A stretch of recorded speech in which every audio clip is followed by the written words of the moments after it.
Have you ever stopped to think about how ancient spiritual wisdom really holds up in our crazy, modern, screen-filled world? Well, today, that's exactly what we're going to dive into.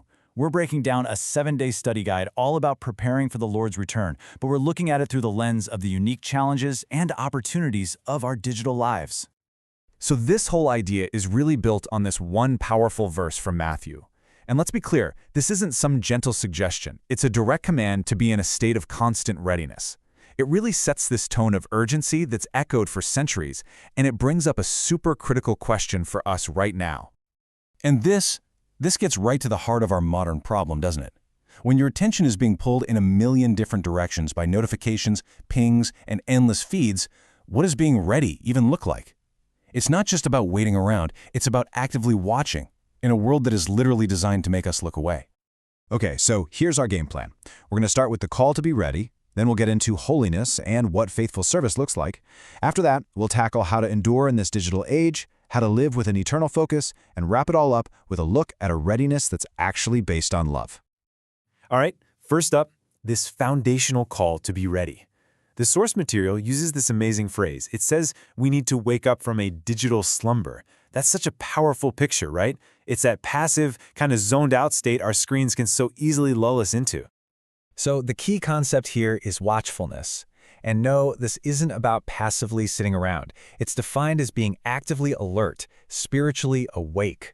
It's all about tuning your spiritual senses to actually hear God's voice and discern His timing, even with all the noise of daily life buzzing around you. And wow, this contrast just hits you, doesn't it? The Bible tells believers to look up, but our default posture these days is almost always looking down at a screen. Instead of trying to discern God's timing, we're totally preoccupied with the instant buzz of the next notification.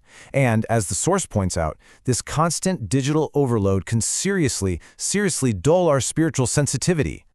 Which leads us perfectly into our next section. See, being watchful isn't just some internal feeling. It has to actually show up in what you do. So now, we're going to explore holiness and service as these forms of active faith in what can feel like a very passive world. First, let's just clear something up about this word holiness. It's so important to get this. It is not about being perfect. The source defines it as an intentional separation, setting yourself apart for God. Think of it less like a perfect museum piece that you can't touch, and more like a special tool that's been set aside for a really important job. It means setting some digital boundaries to keep that focus. This brings us to one of the biggest dilemmas of modern faith. The phone in your hand, the computer on your desk, they're neutral. But what we do with them can be polar opposites.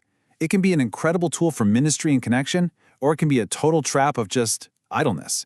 And that choice, we make it every single time we unlock our screens. And you can see these two paths so clearly here. On one side, you have active service. You're using your gifts, you're sharing encouragement online, maybe even supporting missions digitally. But on the other side, you've got passive idleness, the endless scroll, just consuming distracting content, and falling into all those digital traps that kill our watchfulness. Okay, so if we're called to be watchful and active, how in the world do we actually keep it up? This brings us to the challenge of endurance, especially in an age where distraction and discouragement are everywhere. Oh, this is such a huge point for our time. The source material warns us about one of the biggest spiritual dangers of social media, the comparison trap. Our spiritual journey is a marathon, not a sprint, and trying to measure your behind-the-scenes struggles against someone else's perfectly curated highlight reel is a surefire way to get discouraged and lose focus. Now, to really illustrate this need for personal spiritual upkeep, the study guide brings up a famous and pretty powerful story, the parable of the 10 virgins. It's the stark warning about being personally prepared and not just trying to ride on someone else's faith. So let's quickly break down the symbolism here. The virgins, they represent believers. The lamp is basically our witness to the world, our life. And the oil? The oil is the key. It symbolizes the Holy Spirit. So the virgins who ran out of oil, that represents a life that's become spiritually empty and just completely drained. This whole parable really boils down to one very personal, very practical question for you and me. With all the digital noise, with all the constant demands on our time, are we intentionally carving out quiet, uninterrupted moments to let God refill our spiritual oil tank? Because the parable makes it pretty clear. You can't borrow this stuff at the last minute. So that begs the question, why? Why do all this? Why watch? Why serve? Why endure?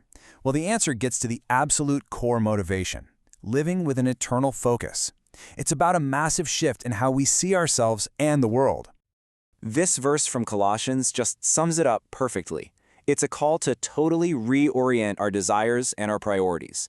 In a culture that is obsessed with the here and now, the latest trend, the next big thing, this is a radical command to anchor our hearts in what actually lasts forever. Now, here is a really powerful idea from the study. Instead of seeing technology as just a distraction we have to avoid, we can completely reframe it as a mission field.